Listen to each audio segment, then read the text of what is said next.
سبحان من یرانی، پاک ہے وہ ذات کہ جو مجھے دیکھ رہی ہے، ویسمع کلامی، کہا میری بات سن رہی ہے، ویعرف مکانی، کہا موسیٰ میری اس جگہ کو جانتی ہے۔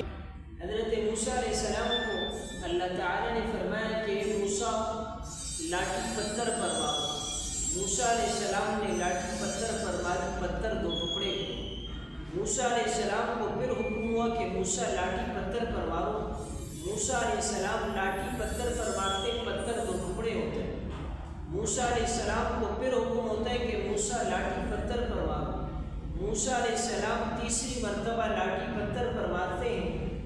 12ویں پاری کی پہلی آیت وَمَا مِن دَابَّةٍ فِي الْأَرْضِ إِلَّا عَلَى اللَّهِ رِزْقُهَا کے ذیل پہ علامہ آلوسی رحمۃ اللہ تعالی علیہ تفسیر روح المعانی کے اندر یہ واقعہ ذکر کرتے ہیں، کہا کہ موسیٰ علیہ السلام نے جب تیسری مرتبہ لاٹھی پتھر پر ماری تو اس پتھر سے ایک ننھا سا کیڑا نکلا۔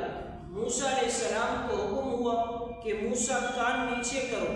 موسیٰ علیہ السلام کان نیچے کرتے تو وہ اللہ کی ننھی سی مخلوق کچھ کہہ رہی تھی۔ وہ ننھی مخلوق کیا کہہ رہی تھی؟ کہا سبحان من یرانی، پاک ہے وہ ذات کہ جو مجھے دیکھ رہی ہے، ویسمع کلامی، کہا میری بات سن رہی ہے، ویعرف مکانی، کہا موسیٰ میری اس جگہ کو جانتی ہے، ویرزقنی، موسیٰ مجھے روزانہ رزق دے رہی ہے، ولا ینسانی، موسیٰ مجھے کبھی بھولی نہیں۔ ان پتھروں